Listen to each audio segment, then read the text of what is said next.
Welcome to the Tony Gebhardt Show. I'll be your host today, Tony Gebhardt. I've always been grateful to be a part of different activities in the Kennedy Center.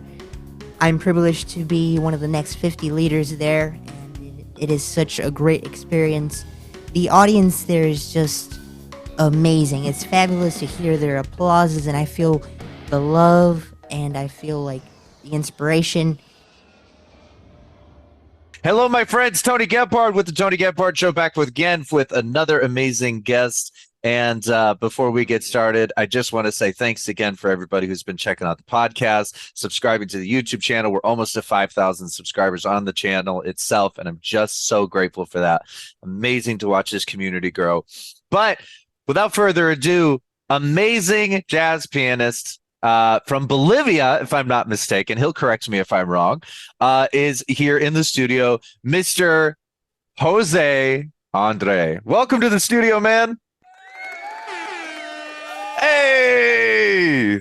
He's got sound effects too. Thank you so much for the invitation, Tony. It's always a pleasure to be here at the Tony Gebhardt Show.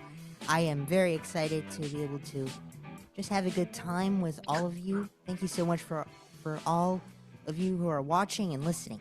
And yes, I'm from Bolivia. Yes. My partner is also from Bolivia. He got me in contact with you. And when I found your stuff, man, I was hooked instantly. Just incredible talent, incredible jazz coordination, just absolutely out of this world. And you're blind, just like myself and quite a bit of our audience. So, hey. Oh, that's awesome. Yeah. It's always great to be able to meet another blind musician as well, and I'm very happy about that.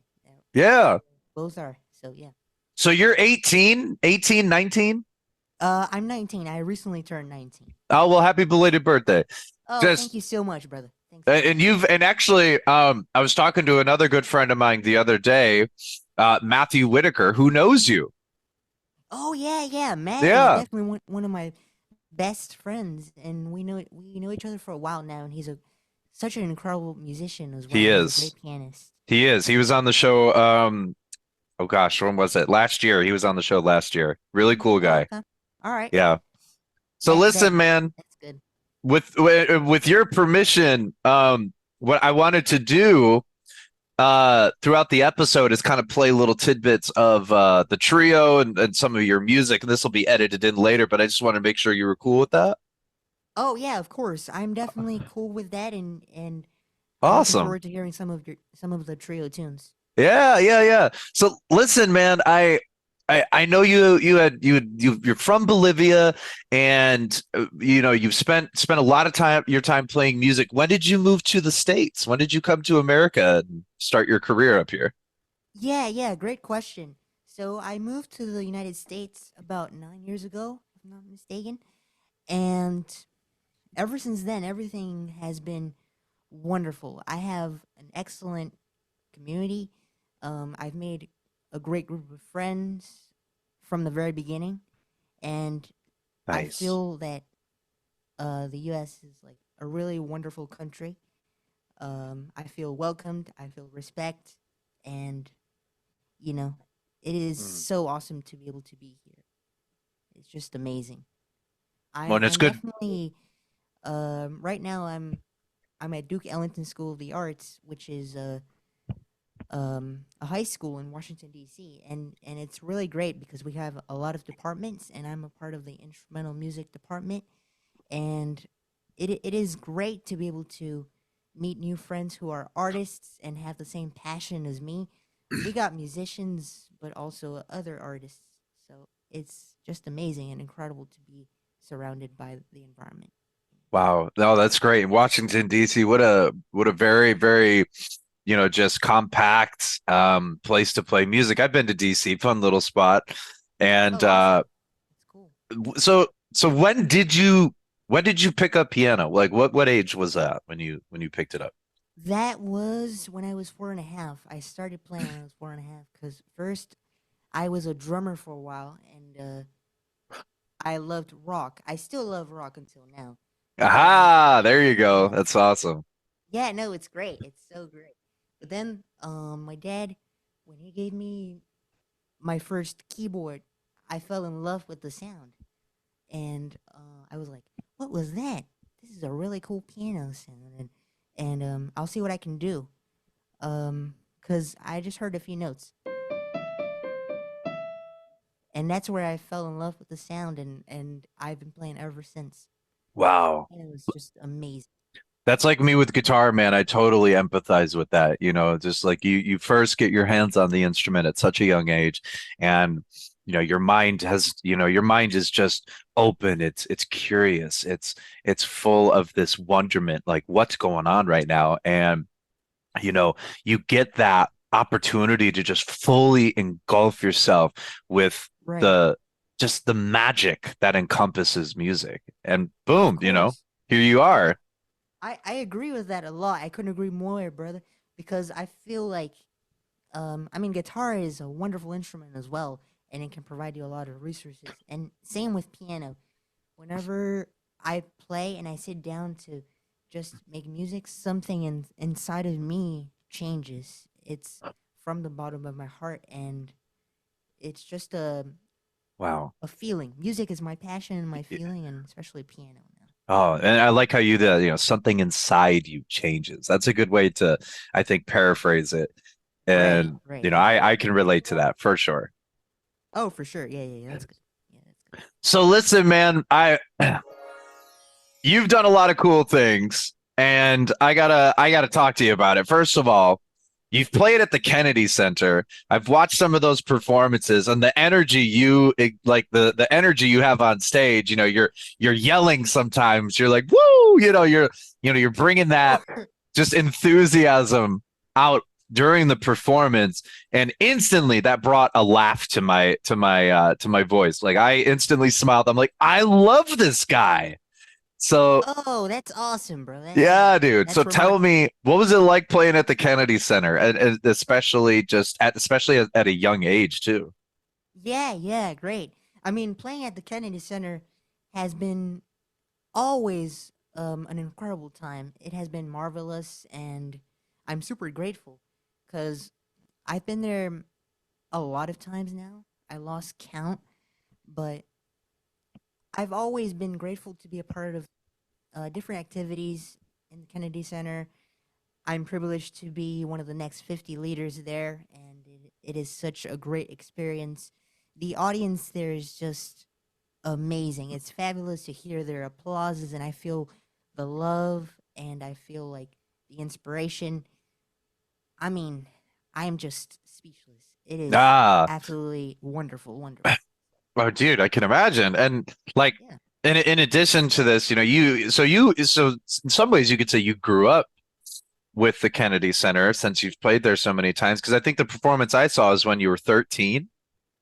Oh Um, yeah, I remember that.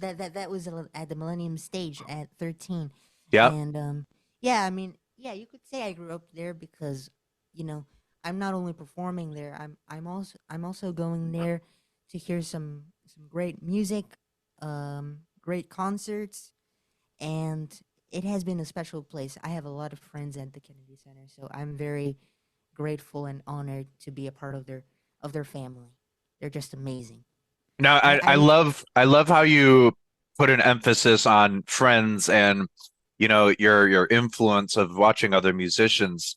So who would you say has that had a positive impact on your musicianship and your growth, going from this 4.5-year-old boy to now 19? You're an adult now. You've established yourself with a trio. Who was an instrumental part of nourishing that seed? yeah, that's a that's a very good question. I have a lot of mentors, and I listen all the time, and I definitely feel like a lot of people inspire me. But if I had to choose one, it would definitely be my teacher and mentor right now, Mr. Cyrus Chestnut, because Cyrus, he's not only a great person, he's remarkable as a person, but he's also such an amazing player and very spiritual um, guy, and he has a really great musicianship, and he always says, "Never let your heart taken away from you, and Mm. let the star that you have inside of you shine." Oh, And yeah. he would say something like that, and he's definitely one of those people that I truly enjoy working with, and I'm still studying with him now and learning from him. Wow. The learning never stops. Oh, of course, learning never Yeah. stops. Yeah. Yeah, the learning never stops. No matter the skill level of a musician, there's always something to endure. There's always something to take away from that. And wow, just I love that. The power of mentorship. It's a big piece of the Tony Gebhardt Show philosophy, something that we've talked about with many guests over the past year and a half. And it's just so rewarding to hear how Cyrus, right? Am I saying Yeah. that right? Okay. Yep. How Cyrus has been that kind of positive impact on you. And I can say the same thing when I was in high school. So I was a trained classical vocalist, and which is funny because I do metal and a lot of aggressive rock and hard rock nowadays. So some people don't know that, but yes, I was Yeah. I No, that's was great. I was trained as a classical vocalist. But the my mentor is Les Rousey. He was my choir director for 7 years. And I can always remember every time that we got together. You know what he would say? He would come up to me sometimes and he would say, "Tony, just remember this. You're not handicapped. You're handy capable." And I was like, "Oh, I love that." Yeah. Good. Good. Just those little things, those little phrases hold so much power when wisdom can be passed down in such a way, especially in an art form. For sure. Yeah, I agree with that, and I'm very glad for you that Les Rousey was a great mentor, and he seems like a beautiful person too, with a Oh, warm no heart. doubt. Beautiful person indeed. Yeah, absolutely. And that's the important thing about growth with an art form is we have to nourish that seed in the garden because our talents, our skills, our passions, those things that we come to know, they're a part of our life's garden, and they need sun, they need attention, they need water, just like the real plants and vegetation do. And I think sometimes people forget that sentiment.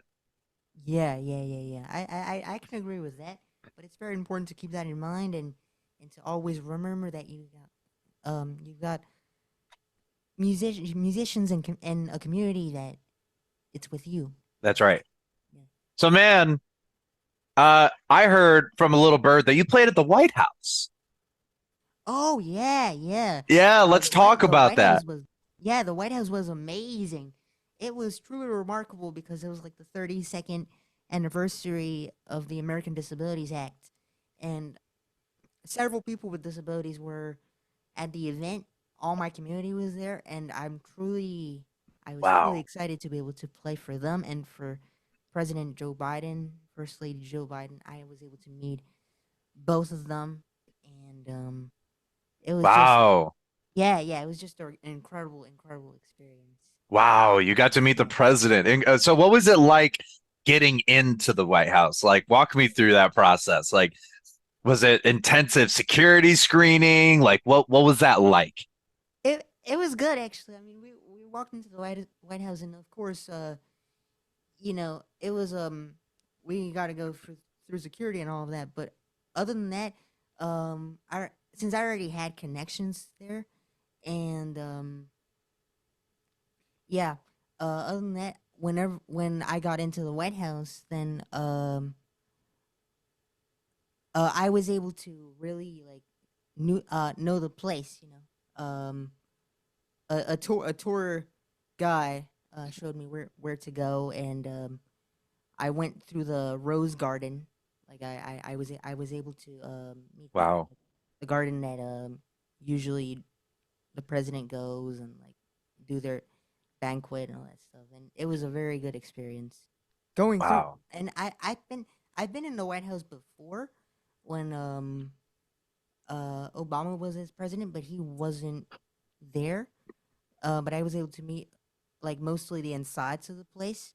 Hmm. And now, when I got invited to play, I was able to meet some of the key parts that I haven't been able to do it in the past, like the garden and also the banquet hall and some other places that yeah, it was great. Wow. Would you say up until this point that was like the biggest honor for as a performance, or is there is there another opportunity that you've been blessed to have that you want to share? I mean, of course, the White House was truly an honor and a pleasure for me as a musician, and it helped me grow as a person as well. I've learned lessons from each performance, and it's always important to do so. And I mean, this opportunity was incredible, as well as the Kennedy Center's one. And yeah, I feel privileged and blessed.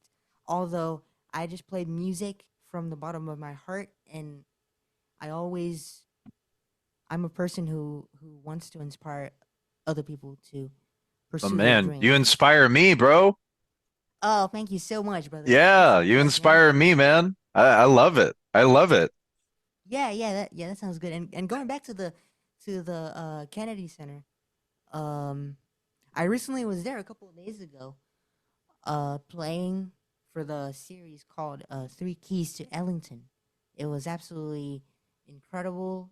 The audience was amazing, and my favorite part about it is that they sang a little bit when I made them repeat a phrase, and then like they sang it really great. Like they have wonderful voices, and it felt like a big family, like a big beautiful family, and Wow, it was just incredible. I mean, the amazing. atmosphere was great, and I enjoyed myself so much.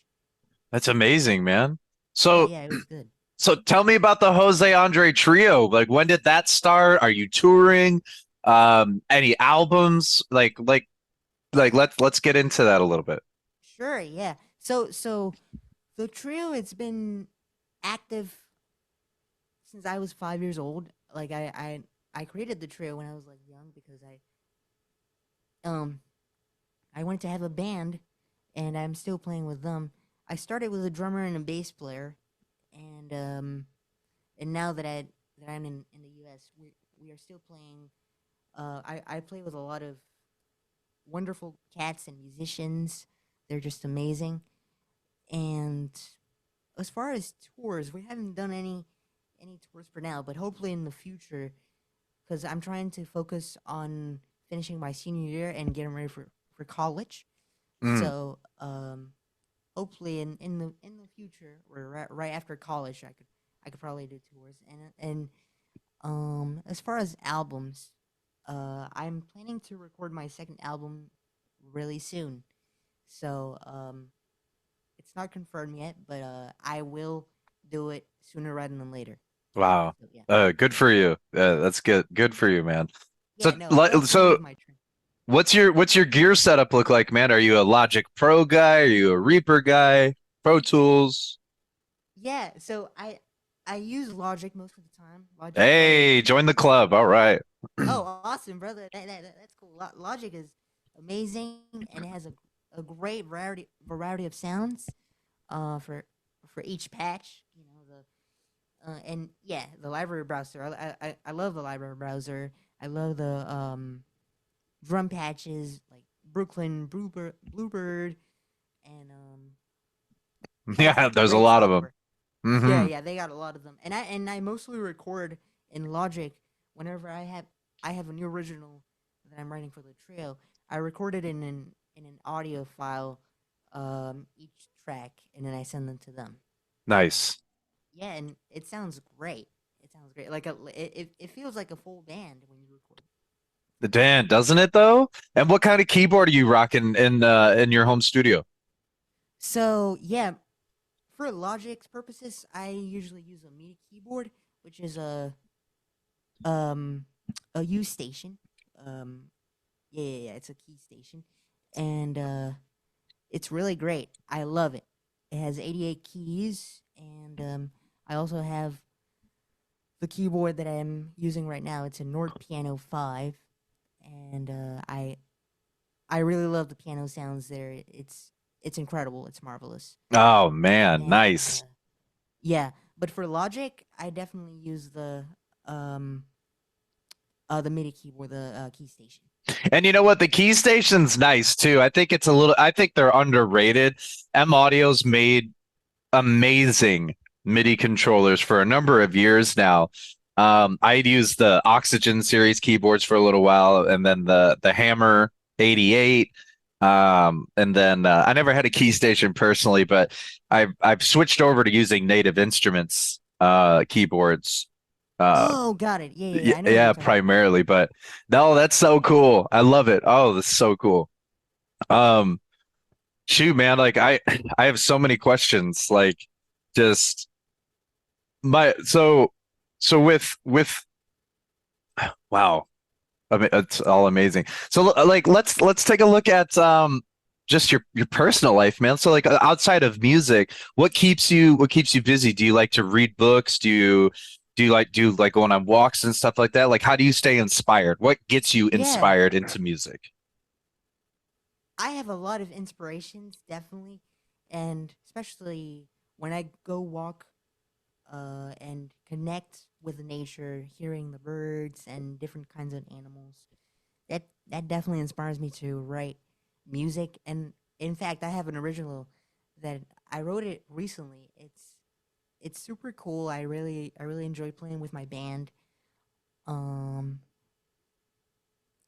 I went to Stafford not long ago, and it was a cottage of two friends of mine.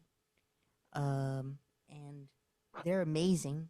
They're really great, and they have a cottage in Stafford, and the cottage is called Crow Nests or something in that regard, and it's right in the fields, and it has a lot of birds, and you can connect with nature really easily. And I heard this bird species. It's called the red wing blackbird, Hmm. and I love the sound when when he was singing. It was like, you know what, like it was that kind, it was that kind of sound, but faster than Oh. that. And I was like, Oh. yeah, and I heard the pitch, and I was like, I can make some music with that. Yes. So Oh, this is gold, man. yeah, yeah, yeah, yeah, yeah. So then I started writing this tune called "The River of Stafford," and that line I just played for you, that little line, that's the intro of the tune, and it's such an inspiration for me. Nature is my life as well. Oh man, I love that. Can we hear like a little snippet of the piece? Sure, yeah, yeah, yeah. Let's see if I can do it. Let's see if I can do a piano version. Hold on.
Ooh, live on the Tony Gebhardt Show. Yes. Yeah. That was the River of Stafford, a little piece of the tune, and Has you that know, been this is shown anywhere? Has that been shown anywhere yet? not yet, but I'm planning to release it soon in the second album. Oh, well, I Yeah, mean, there you go. You guys get a little demo and a preview of the River of Stafford. Wow. Oh my God, incredible. Just beautiful. I oh, closed my thank you so eyes. much, bro. Oh, dude, So absolutely.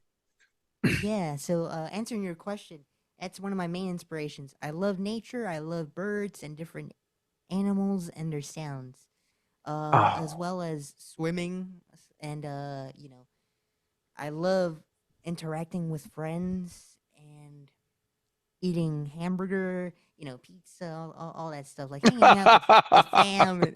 It's just amazing to be able to do so, and of course, listening to concerts and clubs. You sound like you're an American now. Oh, that's so awesome, bro. There you go. Eating hamburgers and hanging out with your friends. Oh, of course, bro. It's another of my things that keeps me active besides music, but always with music. Yeah. Well, my brother, I gotta say, today has been an amazing episode. Just getting to talk to you. Before we finish things up, where can people find Jose Andre? So I have my website, which is www.jose-andre.com. You can follow me there. I also have social media, and you can definitely reach me out there. And you can also find me on YouTube, Jose Andre Treo. So there's a Man, number of ways, and I would love to hear from you. It's always a blessing to meet people, and I just feel great to be able to do so. oh, and it's sincere for sure. Reached out to you, and within, I want to say 3 or 4 hours, I heard back from one of your social media managers, and I was like, dude, I gotta talk to this guy. And then we started texting. I'm like, bro, I want to be your friend. Let's be friends, man. For sure, bro. You are definitely my friend and my brother, and Oh, it has been likewise. it has been amazing to be able to be in your show. I feel excited to share some wonderful moments, and it was a great conversation. Thank you so much for the invite, and thanks for watching and for listening to the Yeah, Tony thank Gephardt you. Show. Thank you. All right, this has been the Tony Gebhardt Show. We'll see you guys in the next episode. Peace.